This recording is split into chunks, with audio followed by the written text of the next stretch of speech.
네, 아주 좋은 포인트인데요. 이 두 법칙이 사실은 그 전자기 유도 현상의 양면과 같다고 보시면 됩니다. 플레밍의 오른손 법칙은 뭐랄까 도체가 자기장 속에서 움직일 때 전류가 어느 방향으로 생기냐 이걸 딱 알려주는 되게 실용적인 도구거든요. 발전기 원리 설명할 때 바로 쓰이죠.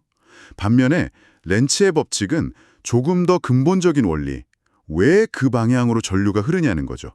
그러니까 유도 전류는 항상 자속의 변화를 방해하려는 방향으로 생긴다. 마치 자연이 갑작스러운 변화를 좀 싫어하는 그런 관성 같은 거라고 이해하시면 쉬울 것 같아요. 아하. 그러니까 프레밍은 그냥 방향 딱 알려주는 거고 렌츠는 왜 그 방향인지 그 근본 이유, 변화를 방해하려는 성질 때문이라고 설명하는 거군요. 신기하네요. 그리고 자기력선 얘기도 있었어요. N극에서 나와서 S극으로 들어가고 자기들끼리는 절대 안 만난다. 뭐 이런 거요. 이것도 중요해 보이던데요. 네, 맞습니다. 자기력선이라는 게 사실 눈에 보이는 건 아니잖아요. 자기장을 우리가 좀 보기 쉽게 시각적으로 표현하자 하고 약속한 개념이죠.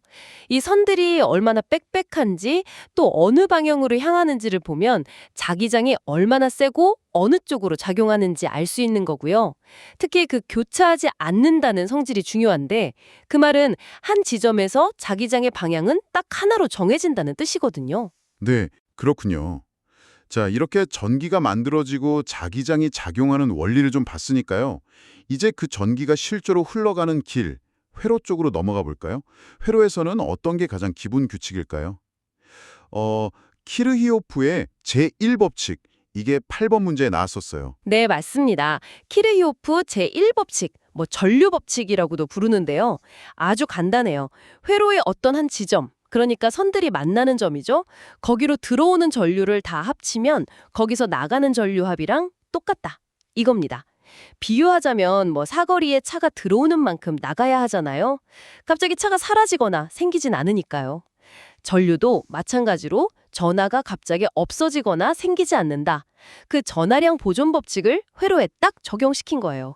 가장 기본적이면서도 강력한 도구죠. 와, 진짜 말씀대로 간단하면서도 핵심이네요. 이게 없으면 복잡한 회로 해석, 이거 뭐 시작부터 안 되겠죠? 그리고 회로 부품들 연결하는 방식에 대한 문제도 있었어요. 02번, 07번이었는데 콘덴서나 저항 같은 거요. 이걸 병렬로 있냐, 직렬로 있냐에 따라 전체 값이 확 달라지던데 그건 왜 그런 거죠? 그건 연결 방식에 따라서 전류가 흘러가는 길이 달라지거나 또는 전하가 저장되는 방식이 달라지기 때문입니다. 예를 들어 저항을 생각해 보면 직렬로 쭉 이으면 전류가 지나가야 할 길이 길어지는 셈이잖아요. 그러니까 방해가 커져서 전체 저항은 그냥 각 저항을 더한 값 R 이꼴 R1 플러스 R2이 되죠.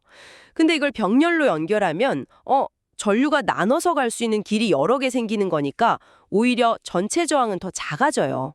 계산은 좀 복잡하지만요. 정전 용량, 그러니까 콘덴서는 또 이게 반대 경향을 보이거든요. 직렬일 때 계산이 복잡해지고 병렬일 때 그냥 더하면 되고요. 아하, 그렇군요. 직렬, 병렬에 따라 전류 경로랑 저장 방식이 바뀌어서 그렇다.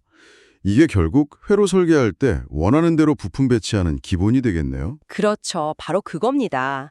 부품값을 어떻게 조합해서 원하는 기능을 만들지 결정하는 기초가 되는 거죠. 네. 그럼 이제 회로의 기본 규칙이랑 부품 연결까지 봤으니 에너지 관점에서 좀 볼까요? 05번 문제에 코일에 저장되는 에너지가 나오고 04번에는 최대 전력 전달 조건 이런 게 있었는데 이건 에너지를 어떻게 저장하고 효율적으로 보내느냐 이런 얘기 같아요. 네, 정확히 보셨습니다. 인덕터, 즉 코일은 전류가 흐를 때 에너지를 자기장 형태로 저장하는 능력이 있어요. 공식이 W는 2분의 1 Li 제곱 이렇게 되죠. 에너지를 잠시 붙잡아두는 부품인 셈입니다.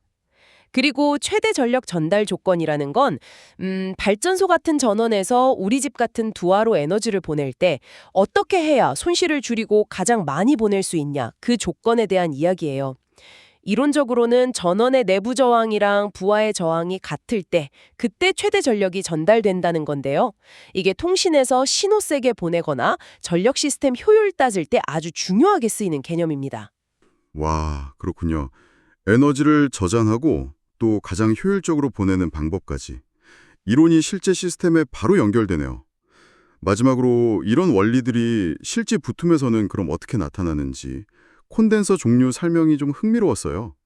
특히 세라믹 콘덴서가 싸고 성능도 괜찮아서 엄청 많이 쓴다고. 그렇죠. 네, 맞아요. 실제 전자회로 보면 정말 다양한 콘덴서가 쓰이거든요. 그 안에 들어가는 유전체, 그러니까 전기를 저장하는 물질이 뭐냐에 따라 종류가 나뉘고 특성도 다 달라져요. 말씀하신 세라믹 콘덴서는 작고 저렴하고 특히 고주파 특성이 좋아서 바이패스나 커플링 같이 회로의 감초처럼 정말 많이 쓰이죠. 반면에 전해 콘덴서 같은 건 용량을 크게 만들기는 쉬운데 플러스 마이너스 극성이 있어서 거꾸로 연결하면 안 되고 필름 콘덴서는 정밀도가 높고 그렇습니다. 각자 장단점이 있는 거죠. 그래서 실제 회로를 다루려면 이런 부품들의 특성을 잘 이해하는 게 필수적입니다. 네, 오늘 이렇게 전기이론 기출 문제를 통해서요. 플레밍, 렌츠, 키르히호프 같은 기본 법칙부터 시작해서요. 회로 구성 원리, 에너지 저장과 전달, 그리고 실제 부품 특성까지 핵심 개념들을 쭉 한번 연결해서 훑어봤네요. 네. 오늘 이야기 나눈 이 기본 원리들이 사실은 서로 막 얽혀 있거든요. 그래서 우리가 매일 쓰는 스마트폰이나 컴퓨터 같은 복잡한 기기들이 어떻게 이걸 이용해서 작동하는지 한번 생각해 보시면 더 재미있을 겁니다. 예를 들어 당장 여러분 손에 있는 스마트폰 충전기 안에서는 방금 이야기한 원리 중에 어떤 것들이 또 어떻게 조합되어서 작동하고 있을까요? 이 질문을 한번 스스로에게 던져보시면서 오늘 나눈 이야기들을 좀 더 깊이 탐구해 보시는 것도 아주 좋은 시작이 될 것 같습니다.